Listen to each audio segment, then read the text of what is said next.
फिर सोचा क्रिकेटर बन जाएगा, जिमखाना बेच दिया, लेकिन वो अपने साथ अंपायर लेके जाता था तो खेल लेता, अंपायर अपना ना होता तो फिर नहीं खेल पाता।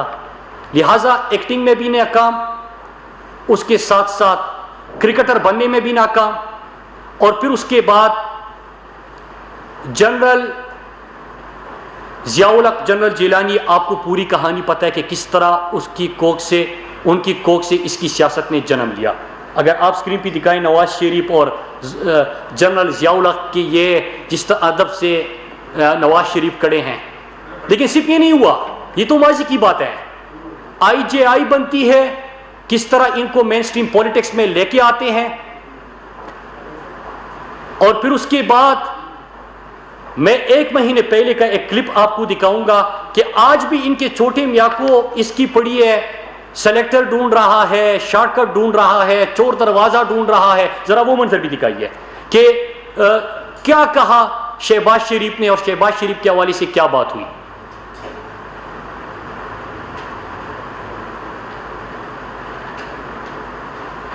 आवाज तेज कर दें, आवाज।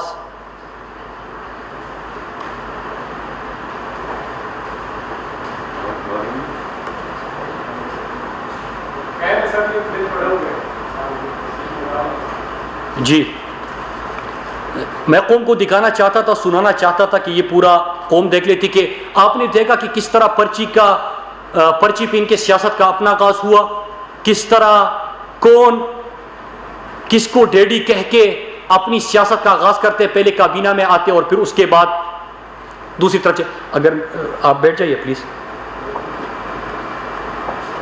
फिर उसके बाद ये शहबाज शरीफ ने हालिया दिनों में क्या किया।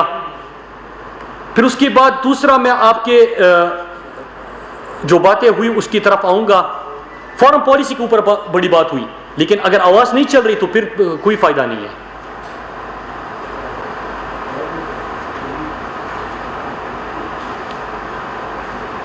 आवाज इसकी बंद कर दे। फॉरेन पॉलिसी के ऊपर बात हुई। मैं ये मनाजिर आज आपको दिखा रहा था कि किस तरह जब ये हुकूमत में थे तो ख्वाजा आसिफ जब अमेरिका जाता है तो क्या कहता है, वहां पे इमरान खान के बारे में कहता है कि ये बड़ा दीनी है, इस्लाम की तरफ इनका रुझान है, दीन पसंद है, सच्चा मुसलमान है, हम बड़े लिबरल हैं, हमें मौका दे रहे, हम आपकी अच्छी खिदमत करेंगे। इसके साथ जो गिलानी की हुकूमत थी, जरदारी की हुकूमत थी, वो अमेरिका जाके और अमेरिकन एम्बेसडर से मिलके कहते हैं कि आप ड्रोन हमले करते जाए, हम पार्लियामेंट में शोर मचाएंगे, उसके ऊपर खामोश हो जाएंगे। ये थी इनकी फॉरेन पॉलिसी। मैं चूंकि यहां पे इनका सिस्टम काम ही नहीं कर रहा, मैं आपको 22 साल स्ट्रगल की भी क्लिप दिखा रहा था कि किस तरह इमरान खान ने 1996 में पाकिस्तान तहरीक इंसाफ की बुनियाद रखी। 2002 के इलेक्शन में 1 सीट मिली, लोगों ने कहा कि सियासत में कामयाब नहीं हो सकता, इनको वजारत उस्मा की ऑफर हुई, वो टुकरा दी। जब क्रिकेट खेल रहे थे, वजीर बनने की ऑफर हुई, वो टुकरा दी। और 22 साल जदोजहद के बाद 2013 में खैबर पुख्तनख्वा में हुकूमत बनी, बेहतरीन कारकर्दगी की बुनियाद पे टोटल मेजॉरिटी वहां पे हासिल की, और 2018 में अल्लाह के फजल से, कौम की दुआओं से और अवामी मकबूलियत की बुना पे मुल्क के वजीर आजम बने। अब प्रेस कॉन्फ्रेंस में कुछ और बातें यहां पे की गई, मैं एक एक करके उसका जवाब देता हूं। इन्होंने कहा कश्मीर का सफीर बनना था। मैं पहले सवाल करूंगा, फिर कश्मीर के मुकदमे के ऊपर बात करूंगा। राजीव गांधी जब पाकिस्तान आ रहा था तो उस वक्त कश्मीर का बोर्ड इस्लामाबाद से किसने हटाया था? 80s में किसकी हुकूमत थी? बेनजीर की। जब राजीव गांधी इस्लामाबाद आते हैं तो उसमें कश्मीर का बोर्ड भी वो हटा देते हैं। क्या खौफ था, क्या डर था? लेकिन इमरान खान जब वजीर आजम बनते हैं तो कश्मीर का सफीर बन के वो UN में जाते और आलिम इस्लाम का तर्जुमान बन के निकलते हैं। आपने वो तारीख भी देखी कि 54 साल कश्मीर UN सिक्योरिटी काउंसिल के एजेंडे पे नहीं आ सका इमरान खान की वजह से। 1 साल के अंदर 2 दफा कश्मीर के इशू के ऊपर बहस होती है। कश्मीर इंटरनेशनलाइज इशू जो इंडिया कहता था कि हमारा अंदरूनी मसला है, वो इंटरनेशनलाइज हो जाता है। फिर उसके बाद कलभूषण के हवाले से बात की। मैं सवाल पूछता हूं कि आईसीजे में कौन ने वो ज्यूरिडिक्शन जो है वो तस्लीम की? वियना कन्वेंशन की किसने बात की? कौन शर्माता था कलभूषण का नाम लेने के लिए? किसका वीडियो बयान और किसके स्टेटमेंट को आईसीजे में पाकिस्तान के खिलाफ चलाया गया? ये हम नहीं है, अपोजिशन में जो बैठे लोग हैं। लेकिन आज अगर पाकिस्तान कोई बेहतरी के लिए काम कर रहे हैं और पार्लियामेंट में पूरी ब्रीफिंग दी गई तो आप उसके ऊपर सियासत करते हैं। आपको दुख इस चीज का है कि आज कश्मीर पूरी दुनिया में एक बहुत बड़ा इशू बन के क्यों सामने आया? आपको दुख इस चीज का है कि इंडिया और मोदी की पॉलिसीज की वजह से किस तरह उसको बेनकाब किया गया। दुख इस चीज का है कि आज इस्लाम का पाकिस्तान का कश्मीर का सफीर बन के अक़वाम मुत्तहिदा में इमरान खान जाते हैं तो पूरी दुनिया उनकी आवाज सुनती है।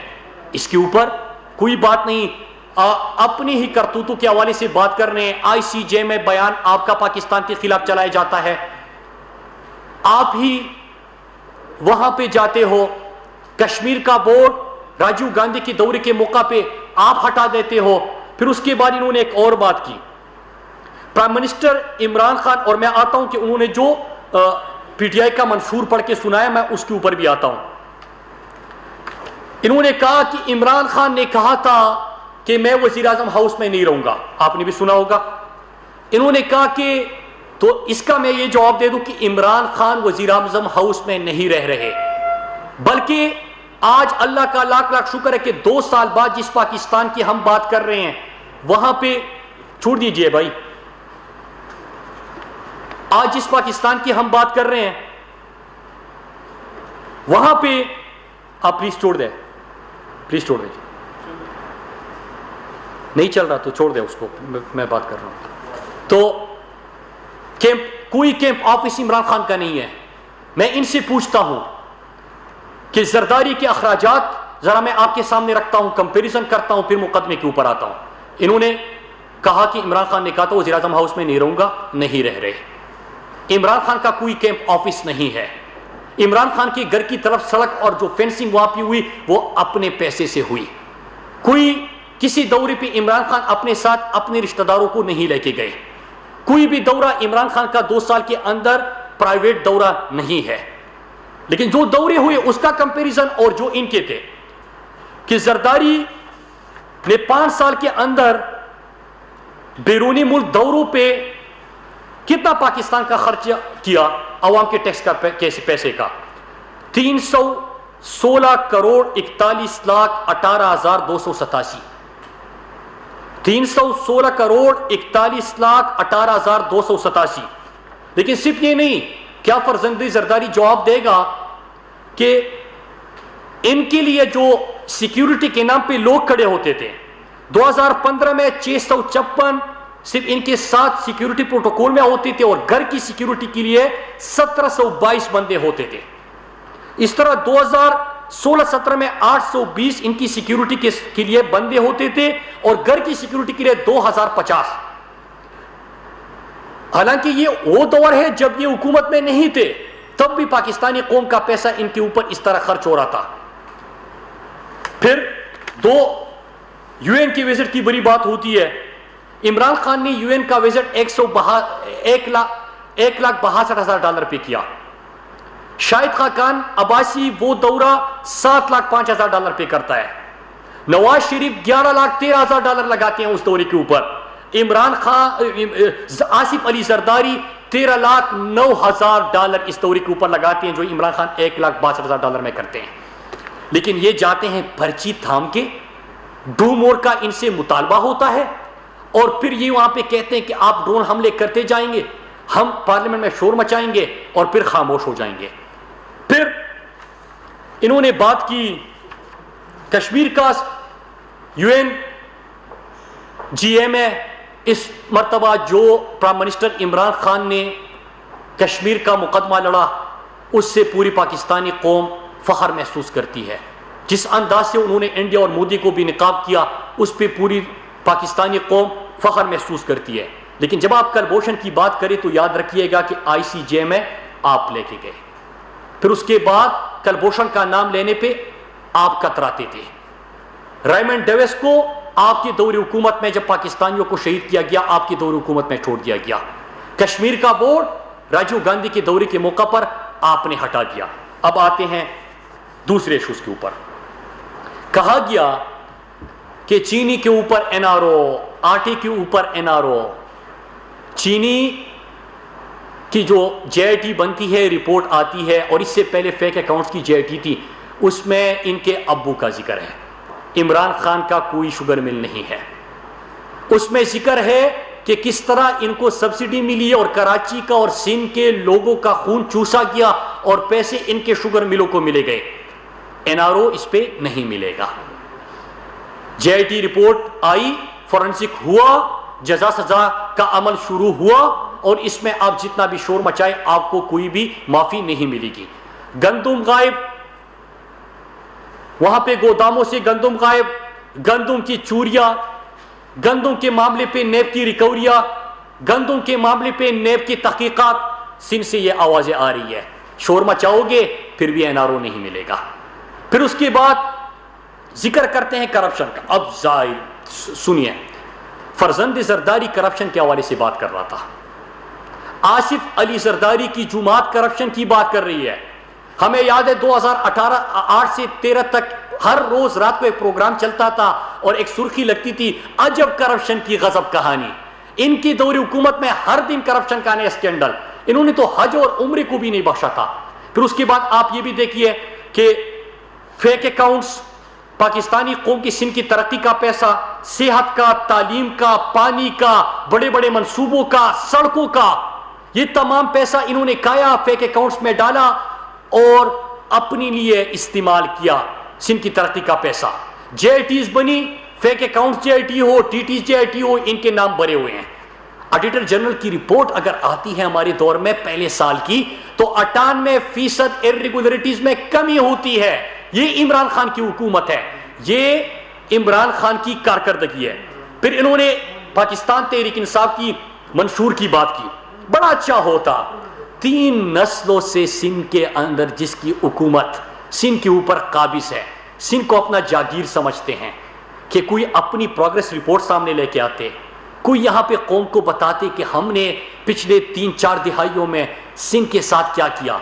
आज भी वहां पर भूख से लोग क्यों मरते हैं, आज भी वहां पे गोश्त गुड़ सबसे ज्यादा क्यों है, आज भी वहां पे अस्पतालों में एम्बुलेंस और स्ट्रेचर गायब क्यों है, आज भी वहां पे डॉक्टरों तक को वेंटिलेटर क्यों दस्तयाब नहीं होता, आज भी भूख और अफलास से सबसे ज्यादा अमवात सिंध के अंदर क्यों होती है, आज भी गुर्बत की सतह से नीचे लोगों की तादाद सबसे ज्यादा सिंध में क्यों है। बाकी तो छोड़े, 98,000 जिस सूबे के अंदर कुत्तों के काटने के वाकयात और 27,000 इस फरजंद जरदारी के हल्के में, लेकिन वैक्सीन दस्तयाब ना हो तो उनकी क्या बात करें। लेकिन चूंकि हम जमहूरियत पे यकीन रखते हैं, ये शॉर्टकट और चोर दरवाजे से आए हुए हैं, इनका काम यह है कि हमेशा कहते हैं कि ये कौन होते हैं मुझसे सवाल पूछने वाले, नेब की क्या मजाल कि मुझसे सवाल करे, मीडिया को कहते हैं कि इंसान बने, यही कह सकते हैं। हम नहीं कहते, हम बड़े आजिज लोग हैं, हम अवामी लोग हैं, हमसे अवाम भी सवाल पूछते हैं, मीडिया भी सवाल पूछता है, पार्लियामेंट में भी सवाल होते हैं, हम जवाब दें। तो मैं उसके ऊपर जरा आता हूं। प्राइम मिनिस्टर साहब ने हुकूमत में, आज 2 साल हुकूमत के पूरे नहीं हुए, आज 2 साल अवामी जदोजहद के जो 22 साल स्ट्रगल के बाद इमरान खान ने इलेक्शन जीता था, उसके 2 साल है। ये मौसूल तो मलाकन से और लियारी से जिस बुरी तादाद अंदाज से हारे थे, आपको उसका भी पता है। एहसास, गरीबों का एहसास, आम तबके का एहसास, पाकिस्तान की तारीख का सबसे बड़ा प्रोग्राम शुरू किया। न सिर्फ ये कि आलमी वबा के मौका पर मजीद 244 अरब 144 अरब का ये प्रोग्राम हमने बढ़ाया। 192 अरब का एहसास प्रोग्राम पहले से साल शुरू हुआ था, इस साल 208 अरब एहसास के लिए रखे गए हैं। पाकिस्तान की जो कौम सड़कों पे सोती थी, जो अपने लिए अस्पताल बड़े शहर का विजिट करते थे, जो अपने लिए रोजगार ढूंढते थे और शाम को सर्दी में भी और इस शदीद गर्मी में भी सड़कों पर सोते थे, उनका किसी ने नहीं सोचा था, क्योंकि 5-5 कैंप ऑफिस रखे थे। प्राइम मिनिस्टर इमरान खान बने, उन्होंने सड़कों से पाकिस्तानी उन शहरों को उठाया, रियासत ने उनको अपना मेहमान बनाया। आज अल्हम्दुलिल्लाह 200 तक आपके शेल्टर होम पहुंच चुके हैं और लाखों की तादाद में लोगों का सहारा बन चुके हैं। फिर जो लोग भूखे पेट सोते थे, इनको क्या परवाह, इनको क्या पता, इनको तो सिंध के अंदर लोग भूख से मर रहे होते, ये कहते कि कोई भूख से नहीं मरता। हालांकि 2000 से ज्यादा पिछले 5 सालों में थर में भूख से बच्चे मर चुके हैं। इनको एहसास